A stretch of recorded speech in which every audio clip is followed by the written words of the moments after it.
demande souvent quelle est mon origine. Et moi, je me demande quelle est l'origine des expressions bizarres que vous employez des fois. Alors, c'est parti pour découvrir ça. Aujourd'hui, je vais vous parler de l'expression merde.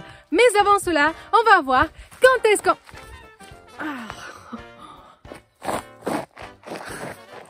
Merde. On va voir quand est-ce qu'on l'utilise. Allez, je file. Bah merde! Quoi, qu'est-ce qu'il y a? Merde pour ton audition.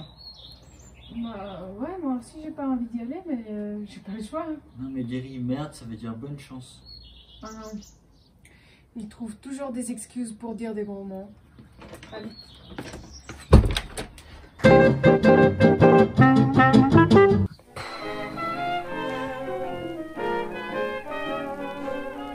Et merde.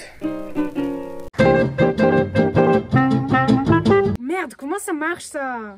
Jacques? Jacques?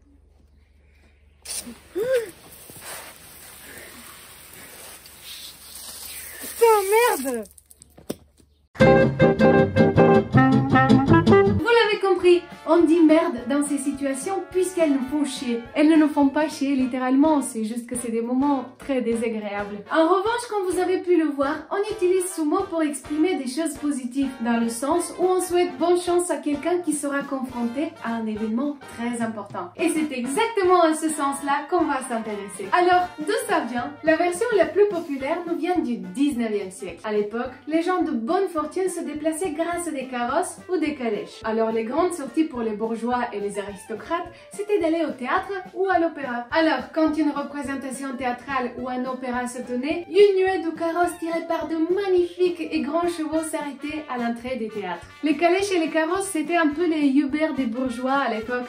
Et vu que les chevaux, ils n'avaient pas le luxe d'avoir une toilette, bah ils en mettaient partout.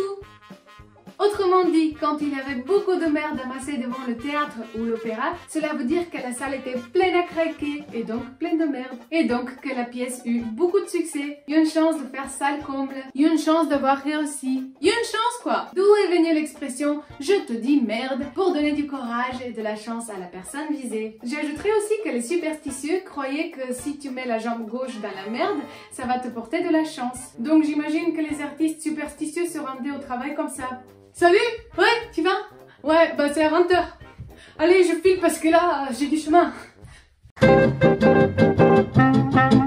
Cette expression existe en plusieurs langues et on aurait cru que la merde a des super pouvoirs un peu partout dans le monde, mais maintenant vous savez que non. En Bulgarie par exemple, on croit que si un pigeon fait caca sur toi, ça va te porter de la chance. Ou bien peut-être il y a des siècles, quelqu'un s'est fait dessus et il a eu tellement honte qu'il a dit que ça porte chance. Bref, ça c'est mon hypothèse. Tout de même, c'est pas tous les pays qui se laissent impressionner par la merde. Si par exemple quelqu'un vous dit en anglais « casse-toi une jambe » juste avant une audition de danse, ne le prenez surtout pas mal. Break a leg, c'est l'équivalent de merde, mais en anglais. En allemand aussi, là on dirait Hals und Beinbruch, ce qui veut dire littéralement casse-toi le cou et une jambe. Ne vous inquiétez pas, même si ça a l'air très menaçant, je vous rappelle que c'est très bienveillant.